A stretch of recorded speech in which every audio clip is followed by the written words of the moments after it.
Some breaking news now, and the US has issued a warning to all its citizens around the world that they could be the target of an Iranian attack. Let's bring in our Washington correspondent, Jonathan Kersley. Jono, this is an unusual move from the State Department here, but clearly shows a level of concern there is about the risk of an attack.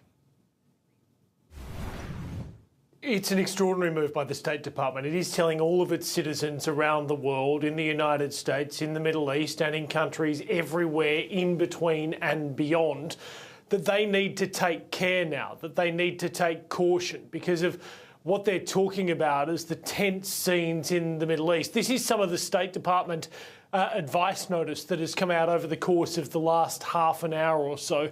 It says US diplomatic facilities, including outside the Middle East, have been targeted. Iran and groups supportive of Iran may target other US interests overseas or at locations associated with the United States and Americans throughout the world.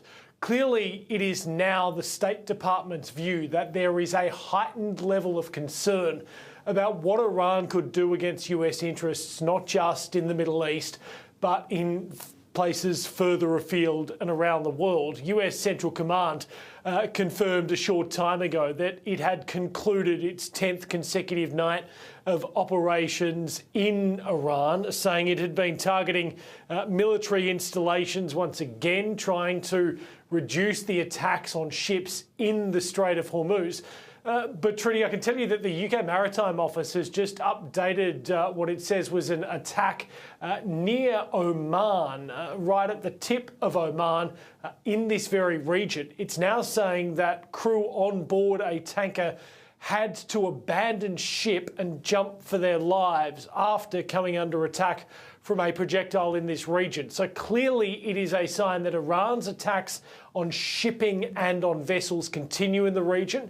You've got the issue now too of the Houthis, which are the Iranian-backed group in Yemen, trying to do a blockade of Saudi Arabia in another strait. That's going to add concern to global oil prices. All the while the attacks between the United States and Iran continue, there is little sign of any move to try and get back to the negotiating table proper. It's been 3 and a bit weeks since that memorandum of understanding was signed, and it seems essentially it is dead in the water. Marco Rubio said as much last night as he made his way to the Philippines for what is going to be the ASEAN Foreign Ministers Summit, which will be an interesting summit and talks in its own right. But once again, you're going to have the issue of Iran front and centre during a whole range of global talks.